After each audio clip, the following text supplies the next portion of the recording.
here we go. Need a table, I need more stuff. Thanks for joining. So I do about 80 to 100 talks over the last 1 or 2 years. I do them all extemporaneously. Help me with that word. Good enough for Wednesday morning. And I never sit behind a podium. Those of you who've seen me, you know, it's all energy. I'm going to feel like a caged kind of monkey here. It's because what I need to share with you has lots of notes and lots of facts and lots of observations. So I'm going to apologize in advance for kind of being that squirrely kind of person. Lots of notes. Yeah, it's just not my normal jive, so let me warm up to it. Thanks, Eric, and thanks for all of you for being one of our 5 pilot communities that we work with this year. I'm going to tell you a lot more about kind of how we got here, and then the last and most of the time I'll spend is sharing with you my observations from spending time here before. I think what this means and what Eric said about, you know, MapQuest and an accelerator means that I have career ADD. It means that every 2 to 3 years I get bored and I have to find some other way to make an impact. So, yeah, not a bad picture of 10 years ago. The other thing I'll share is that I haven't worked for anybody for 20 years, yet in January I decided to co-join Brad Feld of Foundry Group and Techstars co-founder and David Cohen with a really interesting mission, and that is to help communities around the world experience what we've been able to experience in Boulder and Raleigh-Durham and other areas. For those of you who are not familiar, I'm going to just do a couple slides on Techstars, right? And there's seeds here that I want you to kind of listen to, and I'm going to hit that are going to kind of ruminate through the entire presentation. So the key line in this is the last few words: help entrepreneurs. I'm going to say this today, and I'm going to say this multiple times. No entrepreneurs community. Entrepreneurs are the center of the universe, okay? That's our global footprint. 4,000 events, startup weeks and startup weekends. Anybody's familiar with the startup weekend concept? Start Friday, end Monday, get 50 to 200 first-time, usually entrepreneurs, in some kind of systematic way of testing ideas and dipping your toe into the entrepreneurial water. 1,000 startup weekends run per year. It's a great way to get people started. The footprint's amazing. It's why I decided to not work for myself and actually work with some smarter people, is I wanted to be part of this network. And it literally is a network. 1,300 companies invested in so far, about 3,000 founders. Every single founder has a means to connect with every other founder, find out, share stories. The commitment that each founder makes to each other is if you're visiting town, you need a place to stay, you got a place to crash. That's the kind of spirit that's going on. I mentioned 1,200 companies, 170 employees. It really is a machine working with some of the best companies in the world, corporates, to figure out how to way to connect and create startup ecosystems. So let's talk about my journey here. So you can't have this kind of impact and footprint without making an impact around the world and seeing kind of what works and doesn't work. When you talk about those 170 people, by the way, only 35 are in headquarters in Boulder, right? The rest of us are spread all over. I still live in Durham, North Carolina. But over time, and Techstars has been around for 10 years, you start to kind of see best practices. And it's those best practices that brought me with Brad and David and some of the team at Techstars to say, hey, I wonder if we can collectively take all of that and figure out how we can share that with other communities. If those of you are familiar with the spirit of Techstars, it is really kind of a give first mentality. And though, you know, I'm going to tell you this is a business that I'm creating and we want to get paid for that, it's also grounded in that a rising tide of entrepreneurial activity floats all boats everywhere. And so we started with some basic kind of principles. The first is this: every community that wants to attract people, business, and investment requires a startup ecosystem. For those of you who are working in kind of multiple million or $100 million companies here, the benefits, indirect benefits to you of having a startup ecosystem are real and palpable. We're talking about talent attraction. We're talking about innovation, right? There's not a company today that doesn't talk about innovation, but I guarantee you 90% of them have no idea what that means and how to put it in play. Having a robust startup ecosystem within arm's reach is one way to learn how to do that. Every community needs something like this today. My fear is that if you don't build for that, you get left behind. Since January, I've spoken to somewhere between 135 and 150 people like you in 47 cities around the world. Every single one of those was an inbound request to Techstars for help about how to build a startup community.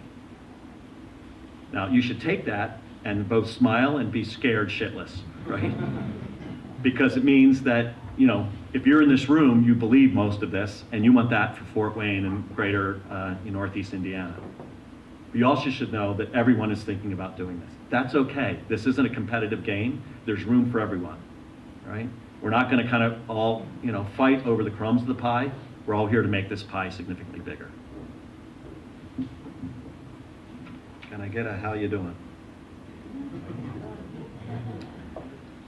So, in order to do this kind of startup community, kind of, you know, whatever we call it, engagement, we have to start thinking about and organizing the principles we believe in. Most of you are familiar with the kind of activities. I mentioned Startup Weekend, but pitch competitions at colleges and places, co-working spaces and places like Start Fort Wayne, right? You know, programs that kind of workshops that teach entrepreneurship and, you know, meetups that bring together people of like interest. Those are all the activities that typically are part of this startup community. But the fundamental part, and what most people miss, is they start with activities and then they figure out kind of what cultural and attitudinal aspects. And what I'm going to do today is talk about that foundation that we need to build here in the region. And it's the right attitudes. And these are three kind of our core principles. Give first, all-inclusive, and network over hierarchy. We'll have time at the end for questions, so kind of write them down, put them in your phone. Happy to go into a lot more detail. You get these values right, and you engage the right actors. You get the right actors involved, the right activities will kind of reveal themselves.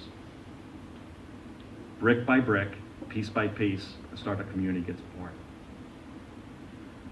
All right, so let's talk about kind of three areas that I've run against and seen around the world.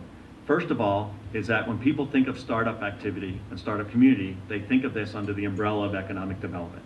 And yes, there's an economic development aspect to this, but let me give you a little hint. If you take an economic development point of view, and I know there's a lot of people involved in economic development in this room, and I'm not telling you all anything I haven't told them already. If you take that top-down view and try to organize and structure things and recruit entrepreneurs like you used to recruit manufacturing companies, you will fail.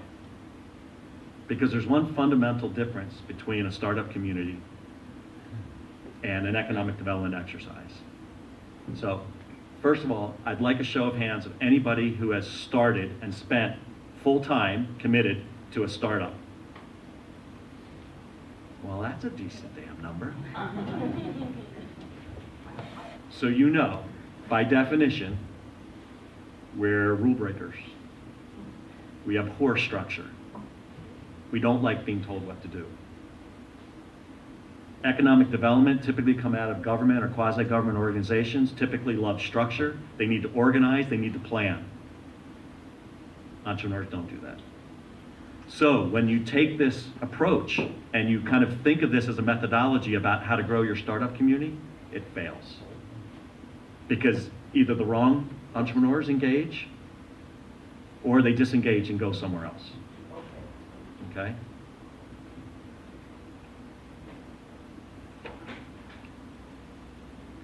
Next major point. So my partner, Brad Feld, wrote a book called Startup Communities. If everyone could just, if you've kind of read it or seen it or, you know, so probably 10 or so. What I'm going to tell you is 5, 6 years ago when he wrote this, and he wrote about the Boulder experience, and tried to use that as a model to share about the principles of how to build startup communities. I can tell you that this book has become a Bible. Almost every one of those 145 conversations I've had since January are people that start with, I read Brad's book, now I need to know how to put it into action. So that's the kind of spirit of why we're here. The problem is that you cannot run the Boulder playbook in other places outside of Boulder. There is not a playbook for startup community development. It's more like a recipe. And so I use the analogy of being a chef. There are basic principles to cooking that we all have to use, for some of us. Not me. But anyway, there's basic principles of cooking. But the same ingredients and same goal in Fort Wayne is not the same one I'm using in Durham, North Carolina, or the chefs are using. There's local taste, there's local ingredients. Those ingredients have kind of, differences. So a chef has to figure out how to put that together based on kind of local appetite and culture. It's a recipe, not a playbook. And it's what we've based this whole kind of business line on. And lastly, to the point about brick by brick, we have to think about this as a 10 to 20 year journey. There's no shortcuts. There's no express train to Everest where you get to bypass a few of the, base camps, right? Brick by brick, piece by piece. And I can tell you from personal experience from Durham is you don't realize the progress because you measure it in years until you're 3 or 5 years later and you look back and you're like, oh my God, I can't believe what we've accomplished. Look at all the people, look at the things, look at the activity, right? It's got to be measured in years. One of the things when you take an economic development point of view, and we've all seen this, get ready to chuckle a little bit, is when people say, you know what, we're going to get behind entrepreneurship, and so the first thing we're going to do is we're going to rebrand ourselves and start a big marketing campaign. Now we're going to be Silicon Beach, Silicon Prairie, Silicon something, right?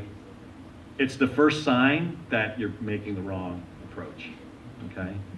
So 10 to 20 year journey, the people in this room, the 100 people that are behind you ready to fill in when needed, brick by brick, piece by piece, okay?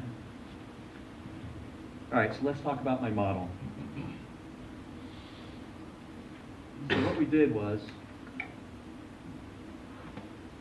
I off by a slide? Thanks for all the help. Thought you were my friends. All right, so the idea was this, and is this year. Let's figure out a way where we can kind of take all of these collective experiences, kind of put them in a model so that we can assess where a community is based on our model. Not for comparative sake, but for to understand what the best practices are at various levels of maturity. Now, the first thing I need to do is apologize for the next slide because I made it and designed it because this is an MVP. All you entrepreneurs know this term. And so this is like brute force. Now there's a lot here. It's the only build slide I have, so I'm really geeking out on PowerPoint. All right. So, it's pretty special. Okay? No entrepreneur community. Entrepreneurs are the center of the universe. Our job, if we're not an entrepreneur, or even as an entrepreneur, is to help other entrepreneurs.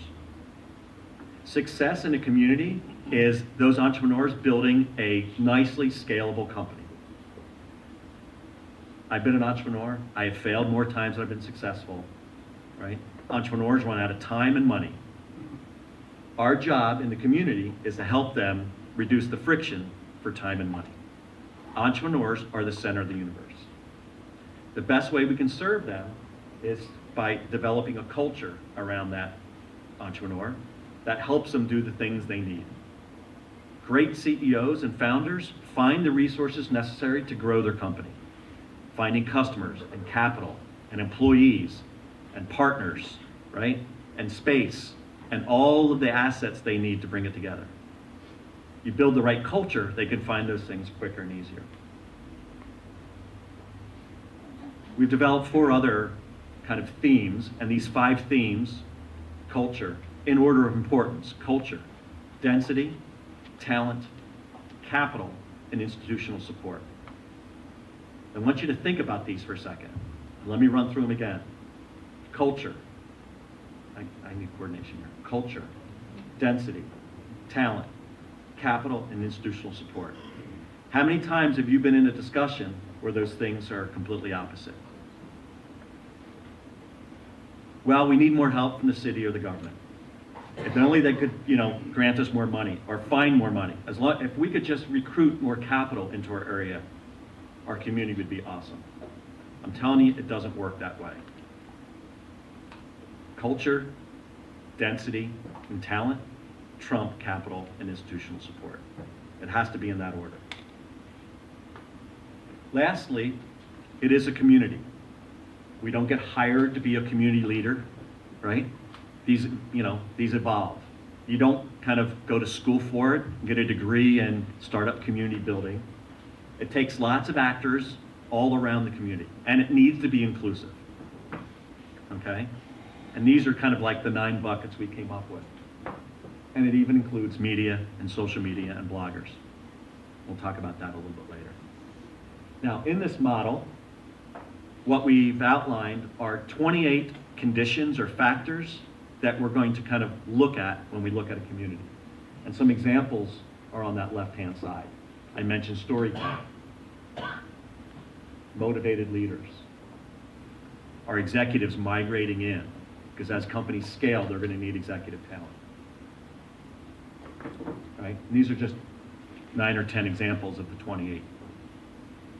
I told you this slide was going to get busy. And then on the right-hand side, what we developed were 7 levels of the maturity of a community. So let me answer the question you're asking. Why 7? 3 felt like too few, 10 felt like too many. I don't know where this is going to stratify out. I'll tell you in a year or so when we get 5 or 6 or 10 of these under our belt. But I do know that there's going to be kind of levels of maturity, right? And if we could earmark and assess where a community is and then understand aspirationally what the next step is, right? Then we can find a roadmap for how to go forward.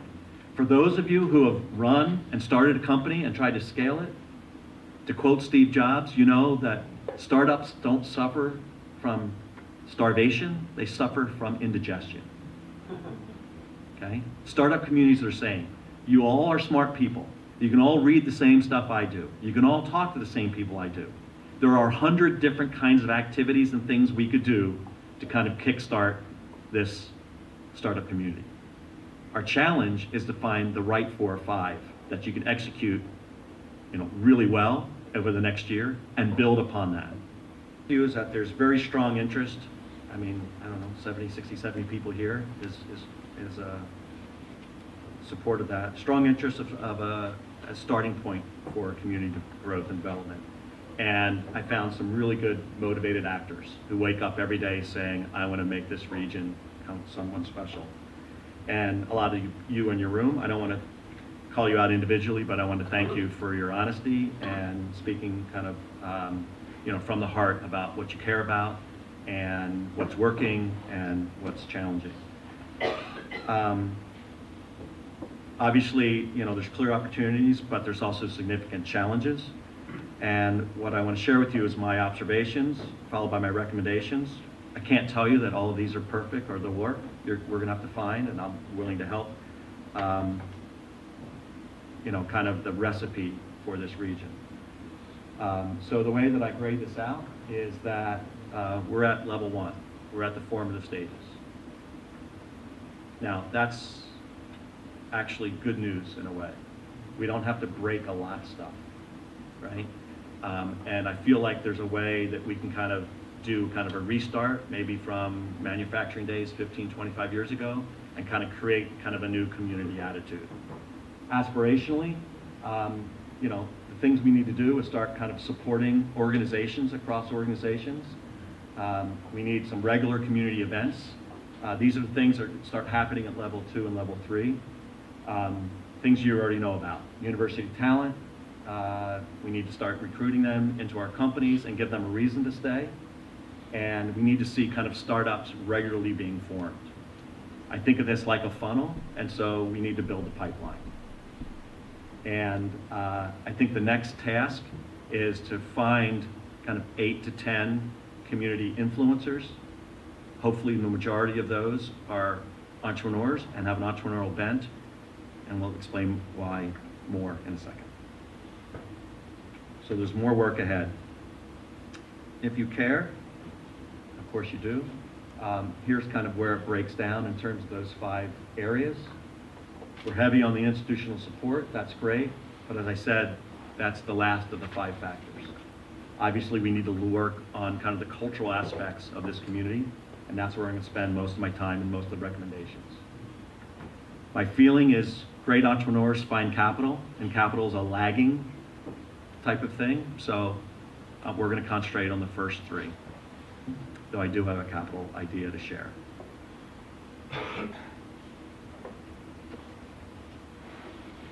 So let's break that down.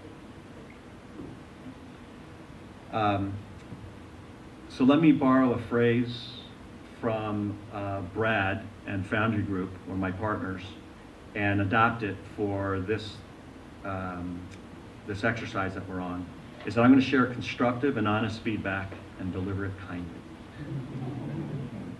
Okay? Having been through 8 to 10 years of my community in Raleigh-Durham, what I can tell you is that yes, there's a cheerleading aspect to this, and that builds confidence and momentum, and we need that, and we actually need more of that. But it's also, we need to look ourselves in the mirror at times and say what's working and what's not working. So, for those of you in the audience who might feel that I am hitting you directly, it's not intent. I know your intentions are good, mine as well. I'm just trying to figure out how to build a constructive feedback loop that you guys can execute on. So with that, let's talk about culture. And this is where I have lots of notes, multiple pages, so excuse me while I look down. These are examples of the conditions kind of we're looking at, kind of examples of the 28 things. And here's what I found. There's a handful of passionate, community-driven actors who operate in a positive, entrepreneur-friendly manner. These examples include Start Fort Wayne, Micropulse, Own Your Success, and even the former Founders Group. All of these organizations and people exhibit the qualities of what makes for a robust startup community culture circa 2017. That's the good news. The bad news is there are some organizations and some people that kind of take and are using a lot of the entrepreneurial oxygen in Fort Wayne and Northeast Indiana and are still operating what I would call kind of more older or traditional models and approaches.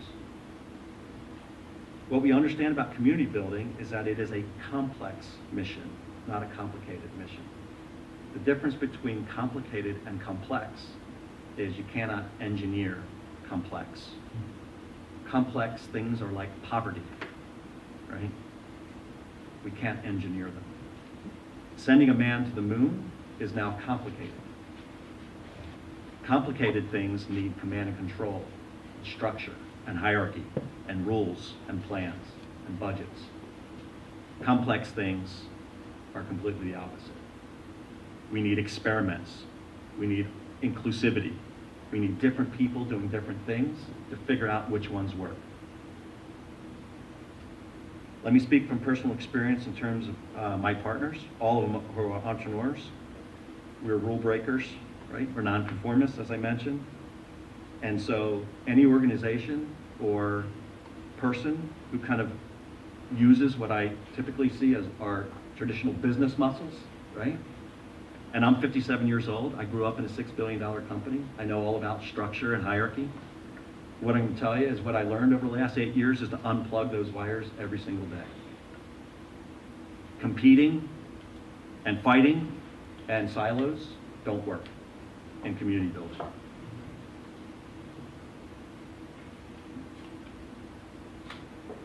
By the way, millennials don't like it.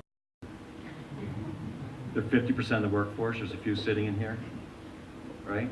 So If you're going to hold on to those kind of structures, it's going to get worse every single day. And if we want an entrepreneurial community, and most of those are probably going to be more millennial aged people, we better figure out how to adapt our thinking. When I started the Startup Factory in Durham, North Carolina, which was a kind of a seed accelerator fund, we invested in 42 companies, put about $5 million into play, and it's very mentorship driven. And the first thing I did is go find all the successful business people that were like me. And I brought them into these first-time entrepreneurs.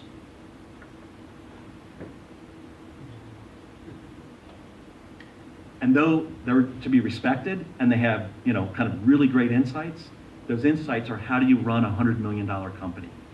Not how the hell do I stay alive for the next 3 months while I find my first customer. What I quickly realized is that I needed to find mentors and find peers for those entrepreneurs who were 1, 2, and even 5 years ahead.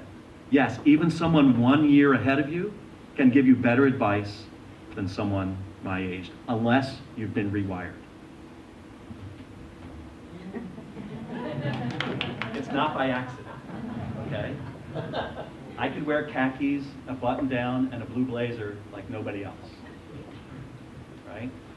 I'm looking at some of the youngsters, right? And my wife had to go pick it out. But anyway, so we have to change. If we're going to serve entrepreneurs, and if entrepreneurs are going to be at the center of the universe, we have to figure out how to meet them and meet their needs, okay? So, unfortunately, here in Fort Wayne in Northeast Indiana, we have the NIC. And the NIC's a wonderful organization. It's been around for 17 plus years. But I got to call the NIC out. They're operating under an old model, right? Where I think the phrase that we shared was kind of figuring out how to fight over the crumbs. I want to make the pie bigger, okay? We cannot do command and control. We can't do ownership, right? As an entrepreneur, I don't want to be owned. I want to be served. I want people to help me, regardless of what it means to them. That is the heart of Give First. And I've seen it happen and work in Durham and other places. So, a few have been to Durham. Raise your hands if you've made the visit there. Is there like 25-ish or so? So, hopefully what you heard are not all the activities that were going on, but what you heard and what we shared was the spirit of how we operate, the rules of engagement. And the rules of engagement are, I will help you without any expectation of return. That's what Give First is. And, for those of us who are a little older and thinks this is kind of squishy and kind of the universe and I'm going to rub crystals or something, I'm telling you it's real and it works. And here's why it works. Entrepreneurs first need our help, and I'm going to give you the help regardless of what it means to me. And I know it will come back around at some point. Okay? The community principles that we need to embrace are things like entrepreneurs need to lead the community. So I ask you, if you're putting together a meeting to help entrepreneurs and there's no entrepreneurs at the table, feel like Jeff Foxworthy, right? You know how that run of jokes? Right? You're probably doing it wrong. The community must be all-inclusive. Anybody who has the desire and motivation to play a role should be accepted and given a task. Here's the advantage we have over Philadelphia or Houston or LA. This is a small community, okay? We can either view that as a hindrance or an asset. We can connect faster than anybody else. We know everyone, right? Why not make it all-inclusive? That means race, gender, educational attainment, economic status, right? I can't tell you where great entrepreneurs come from. They're not all MBAs. In fact, frequently, they're not, okay? So that's what we need to do, embrace and be inclusive. And not just accepting, but proactively figure out how we can draw people who typically are not part of the community and draw them in. That's the power. That's how you can win. We need to make that long-term commitment, especially with the leaders. as I mentioned, each and every actor in the community needs to put the needs of the entrepreneur first before their own interests. Brad uses the term leaders and feeders. Leaders are entrepreneurs, the rest of us are feeders. That includes investors, program managers. We're feeders. Now, feeders can be leaders when they put their personal or business agenda to the side. When their mission is one thing, how do I help the entrepreneur? Regardless of what it means to me. Give first.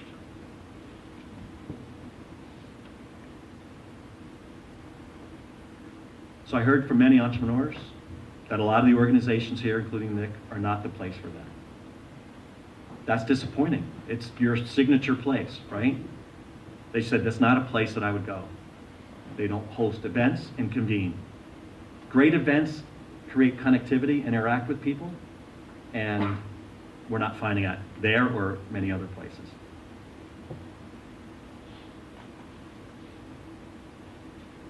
The last thing that most entrepreneurs need is real estate. They need help, right? They need customers, they need talent, they need guidance and advice. If your motivation as an entrepreneur support organization is to sell something to entrepreneurs, you won't find the great entrepreneurs. We don't like to be sold to. If you're confused about the decisions or actions that you need to take as an individual or organization, about what decision you should make, ask yourself this one simple question. Am I putting the needs of the entrepreneur first, or my organization? So our opportunity here in this emerging market is to engage anybody who has interest, period. Lastly, we all understand today the power of the network. Now, you guys know it as kind of Facebook and Twitter. I'm going to go a little layer deeper. And frankly, when we get to Q&A, I hope and expect most of the questions to be about network building. Remember the third principle under attitudes, network over hierarchy. You know what a network is. It's literally nodes and links. There's three aspects to network that I think about every day. Nodes, those are people and organizations, right? How many nodes are on the network? If you're inclusive and proactive, you're adding more nodes every day. How are those nodes connected? Do I know you and you know her and she knows me? Right? You can literally paint this network, and some people have. Great communities, when you paint the network, it looks like a blob. Emerging communities or hierarchical communities have clusters and aren't as connected as they should be. It's why events should focus more on creating connections and interacting than with pontificating and panels and speeches. Figure out a way to connect people. The third thing about a network is the nature of that link between two people. Is the link between you and I, and thanks for sitting up front, is the link, what is the viscosity of the link between you and I? Is it free-flowing, or is there friction to it? If I ask you for an introduction to Kara, do you first reach out to Kara and ask her if it's okay? Or do you just do it? Because if you ask her for okay, you're creating viscosity or friction in the network. And when you do that, there also seems to blend in some judgment and curation. I don't expect, and I've never met Chuck, and I don't expect if I did that all of you, that I would make 70 introductions to Chuck. I would probably, I'm talking about Chuck Sirac, right? I would probably ask, why do you need that? And let me make sure that's the right person for you to connect with. But curating and judging the network and creating friction in the network, either through not being as connected or linked as you should, or not letting certain nodes join the network, or creating friction in there, slows everything down. Those are hierarchical organizations, and they don't work. Well, they work, they just work really, really poorly, right? Urgency, right? If you've read the articles and you've been out to Silicon Valley, there's a sense of urgency. I got to conquer this in the next minute, not in the next month. The network powers that urgency. So we're going to talk a lot about network. We good? Yeah. All right. Let's make this a little happier. All right, so our first recommendation, And number one is we need to create a community operating attitude for all the actors, community leaders, supporters, everyone who's playing a role. I'd like to, there's kind of two kinds of events that I'd like to put together. One for founders only, probably a coffee meetup, 8 to 9 in the morning, every other week. Do it at a coffee shop. I'll find 5 to 8 of the local founders. They'll host it, facilitate it, ask each one to bring. Sorry, if you're in a support organization, lawyer, accountant, economic development, you're not invited. We love you, we just don't need you, okay? Founders feeding founders, right? No agenda, asking for advice. It happens in just about every community. It's a great starting point for y'all. But we need some leadership here, and they have to be entrepreneurs. There's probably another event, probably monthly, hosted by Start Fort Wayne. It's a networking event. Everyone's welcome. Figure out the format. Lots of different ways to do it. Have someone interesting. Try not to ask a 60-year-old white man who's running an unbelievably great company. Find someone who will say and be transparent and open about what's happening, right? So that others can see that this is the new tone. And then make sure there's time for everyone at that to connect. In a network, there's two pieces, right? You got to make the ask and you got to accept it, right? So you got to make the ask.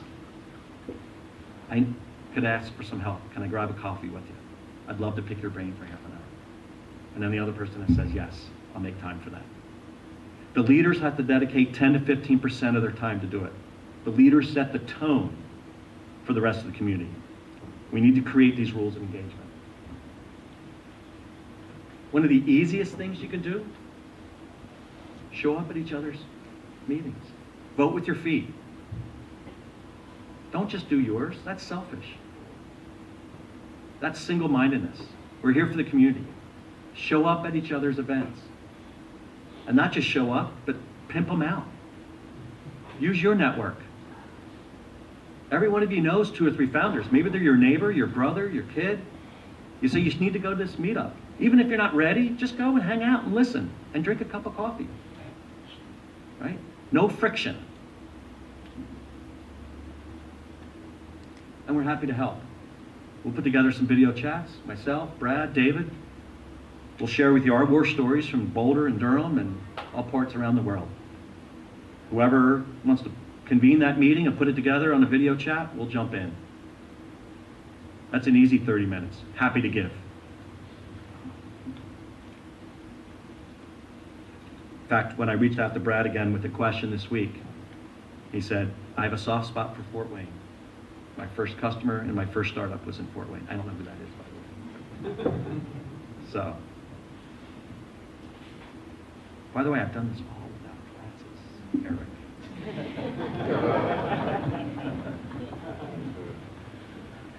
Second recommendation, that point about 5, 8, 10 entrepreneur leaders.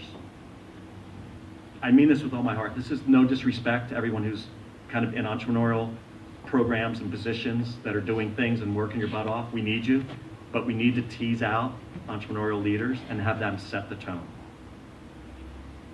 Right? We all know it. As an entrepreneur, I really respect other entrepreneurs who've been through the journey, who've been through those valleys of debt, who've sat there when my joke says you're not really an entrepreneur till you cover payroll out of your own pocket. Honey, not only are we not getting a paycheck this month, I'm putting money in to cover my employees. Okay? That kind of entrepreneur. So I need to tease those people out, and I want to set them up with kind of a set of rules of engagement so they can set the tone for the rest of the community. These are the people that can start storytelling tomorrow. Blogging, tweeting, Facebook posts, lots of different mediums. Tell the story of what's going on. I went to this founders breakfast. It was awesome. If you're a founder, you should come over. Here's what I learned. Here's who I met. Start saying those things publicly, and people will start to understand these are the rules of our community, right? So we need to do storytelling, and it's really best if it comes from some of these leaders. By the way, you don't get to sign the role, you got to sign up for it. right? But tell the story. And there's lots of ways and platforms we can do it. And at Techstars, we have one that helps with just a global calendar. It's free. You just need someone to stand up as a curator, called Startup Digest. And then there's tons of articles in Startup Digest as well. And if that's not your cup of tea, fine, I don't care, it's free. I'm not gonna make any money off it. But we offer some things that help. So we need to get out front. One of our favorite tricks is to hold office hours. If you're kind of a maven or an experienced person, offer up an hour. Go to a place like Start Fort Wayne or a coffee shop and say, I'm going to be there for an hour. Anybody who's interested, I'll do 4 15-minute meetings, 3 20-minute meetings. I still do this. In Raleigh-Durham, I've sat one-on-one, without exaggeration, over the last 8 years with 4,500 people. That's what a network is. No exaggeration. I still do office hours. Since I travel, I now do them by Google Hangout or Skype. I do 1 to 2 hours a week. You can come and talk about whatever you want to talk about. Hopefully, mostly it's entrepreneurs. Occasionally, a guy tried to sell me insurance, but and then turn him around and ask him what he was going to do for entrepreneurs. That's not a fabrication, that's true. Right? Lots of different ways we can do it. I'll help you through it, I'll brainstorm, but you guys have to pick it up and run with it. We good? Density.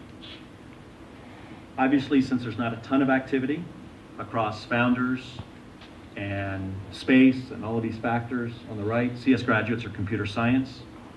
By the way, I'm not advocating that the startup community has to be 100% tech. We're not talking about apps here, but I do think technology is crucial, right? Technology is in every company today, every company. And so having a computer science set of departments and a set of people coming and code schools and the things that create tech talent is a critical part of going forward. Even if you're going to develop an organic fruit drink, you still need to how to build an e-commerce site and understand what e-commerce is and how to use social media. There's a technology aspect to every business. So no surprise, there's not a lot of density here in Fort Wayne and Northeast Indiana. We have the Nick building kind of out in the suburbs near the university, which was a great idea probably 20 years ago. That's what's the plan. Innovation centers, put them near the university, right? Be close to researchers. That's where innovation comes from. Like we all know, like let's look ourselves in the mirror. Most of the innovation does not come from universities today. There's some, MIT, Stanford, they do an unbelievable job, but then there's everyone else. And I'm not saying that IPFW isn't an asset, it's a tremendous asset. But the new wave is to build density in downtown places where millennials and quasi-wannabe hipsters want to hang out, right? They want to be near coffee shops, they want to bike ride in, they want to use public transportation. Again, we either can fight this or embrace this. If we look at the world through our 57-year-old eyes without rewiring, we're going to miss it, okay? So the density has to be downtown. Now the great news is, and I know this more anecdotally than personally, this downtown has been going to go on a renaissance in the last few years, right? And obviously to that end, Start Fort Wayne is a great example, right? People are starting to convene there. I worked out of there, great energy, the right attitudes, that's fantastic. Now let's figure out how to supersize that. And the supersized part is obviously the GE plant. I think it is a gift that the majority of communities don't have access to. It is literally a gift for your region. If you don't believe that, I'd love to talk to you and convince you otherwise. When I go to a place like I did last week and do the same assessment in Lima, Peru, and the traffic is so bad, and there's 10 million people, and there's 8 co-working spaces, all in different parts of the community, and there's no downtown, and the entrepreneurs in one don't know the entrepreneurs in the other because it takes an hour to go 4 miles across town. Believe me, it's scary. I would never drive there. It's crazy. Lanes are kind of optional, and even stop signs are. So that's the opportunity for you. I believe the electric works. I walked through it. For those of you obviously who've been to Durham know that I'm biased. I both live and have worked in American Tobacco for 8 years. I saw what that kind of environment, how that destination was created. And though you just can't build it and expect everyone to come, you gotta layer on a lot of the stuff we're talking about, but it is part of the recipe. And so my recommendation for you all is to not rename yourself Silicon Steel or something. And let's figure out how to put as much of our coordinated activities around the electric works. Now, I have no idea. I don't build stuff. I mean, I build software. I don't build buildings or do renovation, and there's people in this room that are going to take that. And I know I saw pretty pictures and I walked the tour, but the rest of that's up to you all. But density creates a flywheel effect. And if you don't believe it, I'll get someone here, either yourself pay for it or someone here will pay for it. I want you to come to Durham. I'm going to give you an 1.5-hour tour and I'll show you what the hell density did for probably a place that was closer to Detroit than anything else 15 years ago, with half the buildings burnt out. And I can talk about now in Durham having 130,000 square feet of dedicated startup space, where 1,000 entrepreneurs a day come through, where single individuals aspire and look across the room and see a company that has 3 people, and they say to themselves, when I grow up, I just want to be like those guys. And those guys are attending an event upstairs and they're looking at the company with 8 to 10 people. And they're saying, when I grow up, I want to be just like them. There's very much an aspirational stack here. And when you can kind of pull all that together, it feeds on itself. Guess what it does? It makes building a network even easier and faster. Because all those kind of ad hoc events, like literally the water cooler effect, and you'd start to meet people, and you get together for a coffee or a beer, or at the bathroom, wherever you run into each other, and you start sharing stories. And all of those things create confidence momentum that there's a community here that's willing to serve. Density is one of the things that unlocks that. So we need to create some density. Again, you have it all over a place like Lima who can't figure out how to do that. When I do this version in quasi-Spanish in 2 months, I'll let you know what we say about density. I have no idea what we're going to recommend. I know what I'm going to recommend. I'm going to recommend the federal government buying a bunch of buildings and moving people there.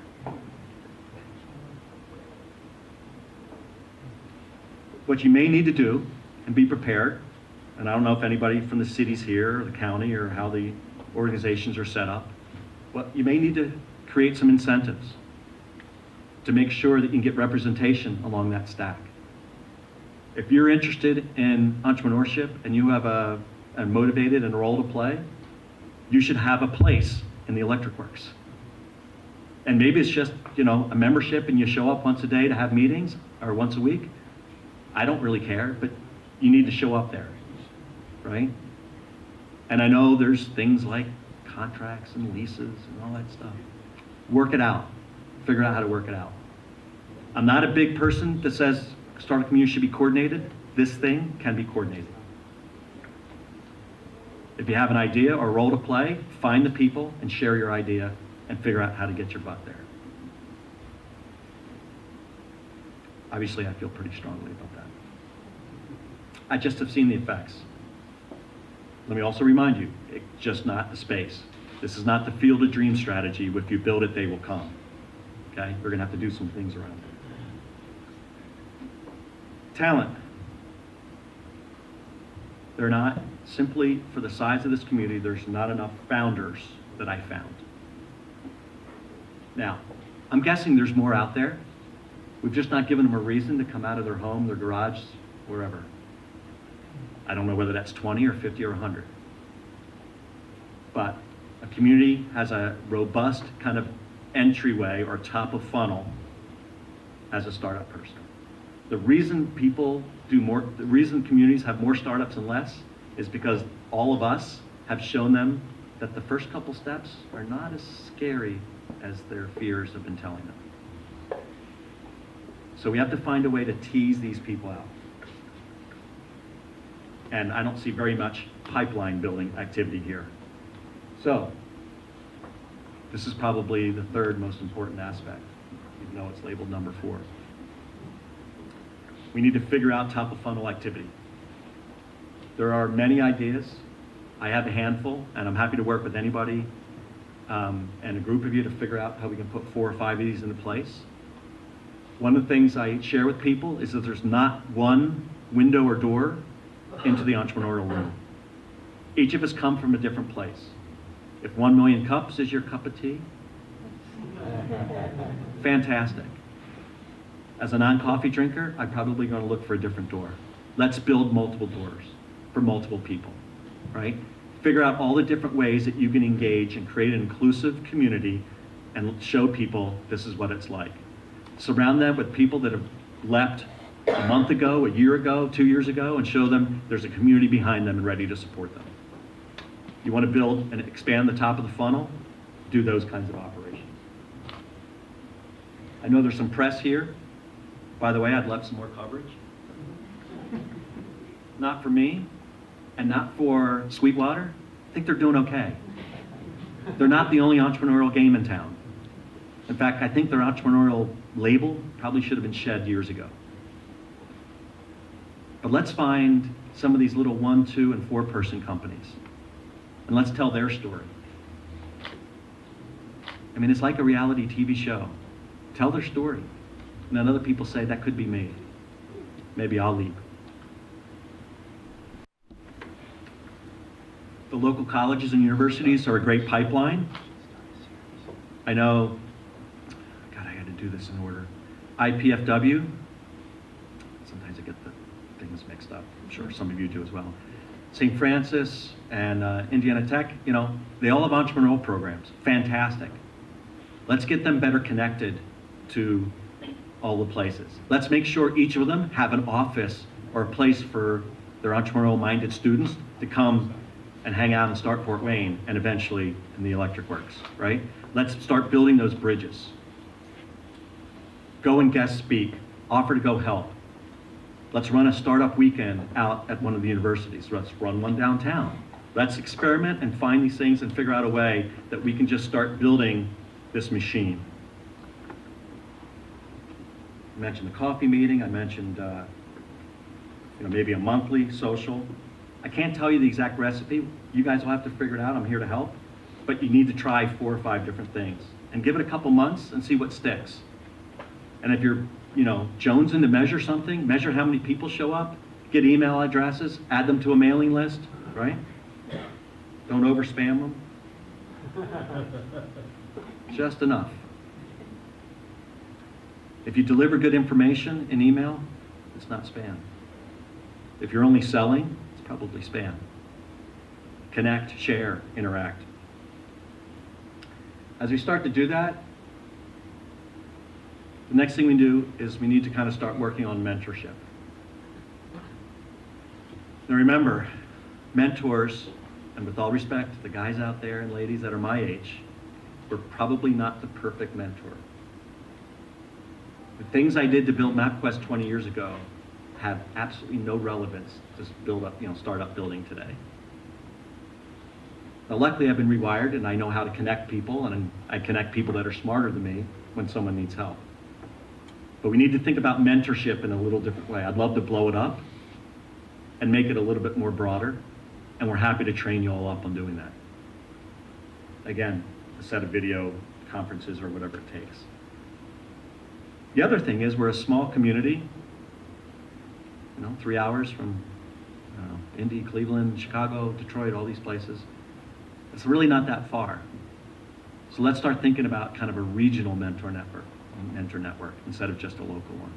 Because we're probably going to tap out and hit the ceiling on some certain skill sets. Well, great. I'm telling you, this is now the 3rd time I'm going to mention video. It's an easy way for experts to weigh in and help each other out. And they will help. And if you build the right network, to have someone sitting in their home or in their office giving you 30 minutes to a group of entrepreneurs or community leaders is a really easy ask. The right people will gladly give. Capital. It's good enough. It's good enough at this stage. One of the things I'd like to see, and the next recommendations I'll talk about kind of more of a grant program, but frankly, things like venture capital and accelerator programs, probably not enough kind of good quality kind of content or entrepreneurs yet ready to do that kind of on an annual basis. But you can be no more than a rolling 2 to 3 years away from that. When it's time for an accelerator, it's probably not going to be Y Combinator or Techstars, but that doesn't mean you shouldn't do it. To give you a flavor, the last 4 or 5 Techstars expansions were in Dubai, Toronto, Berlin, LA. So even Raleigh-Durham is probably not next. So there's a little while to go. But that doesn't mean you can't figure out a way to program the elements of an accelerator here once we start building a bigger pipeline. I think about the world through a funnel all the time. We open up the top of the funnel and we continue to build the activities that open that up. Some of those are going to start to kind of matriculate and kind of move through the funnel as they get success, as they prove themselves to be good entrepreneurs, maybe raise a little money. And so as those start to mature and get to those places, we can then start figuring out how to layer on the programming, the capital, the things that they're going to need.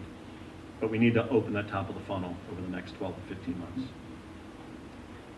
One of the ways that I think we can do that is to consider some type of grant program. This has worked really well in St. Louis with the Arch grants. We've had a long-running program called NC IDEA in North Carolina. These are grants. They're not equity. There's a group that puts that together. There's a foundation that funded it. Let's not get caught up in how it's funded. There's smart people in the room that can figure that out. But imagine putting $10,000, $15,000, $20,000 each into some 10 to 15 companies every year for the next couple years, going through some selection process. Please ask some entrepreneurs to be part of the committee, and think about some global community kind of effort, and let's figure out how to kind of tease out some more entrepreneurs and get them started.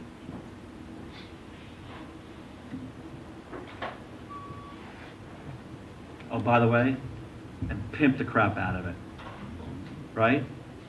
The easiest thing, it's not fair and it's not right, but the best way to attract wannabe entrepreneurs is tell them there's money available. It's not actually the thing that's going to make a difference, but they all think it is. So wave that little money carrot out there. And we're not talking about, we're talking maybe a couple $100,000 a year. It's not huge.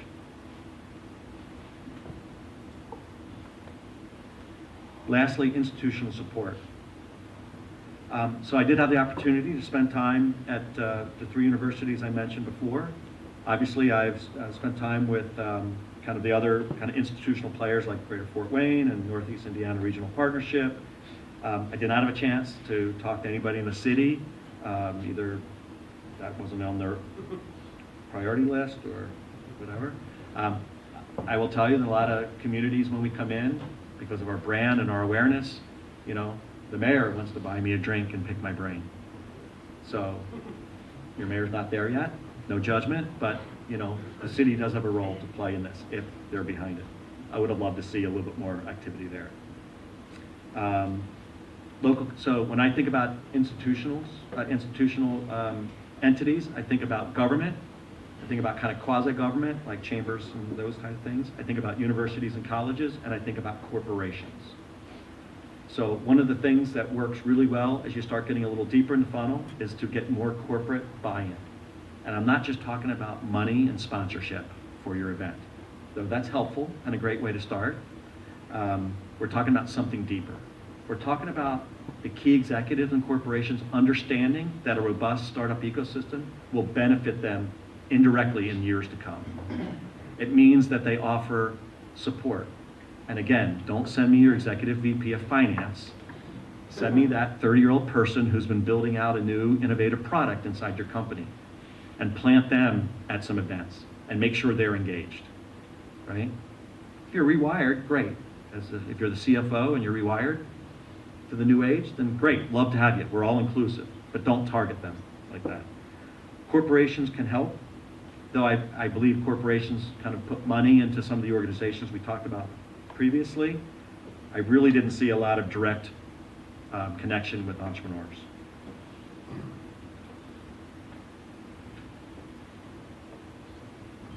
So let's let's build those things and let's make that connection a little deeper. Let's create kind of a corporate day where startups and key corporate executives and people kind of connect. Maybe it's a job fair, maybe it's maybe it's just a science project, I don't know, right? Let's figure out a way to bring them in.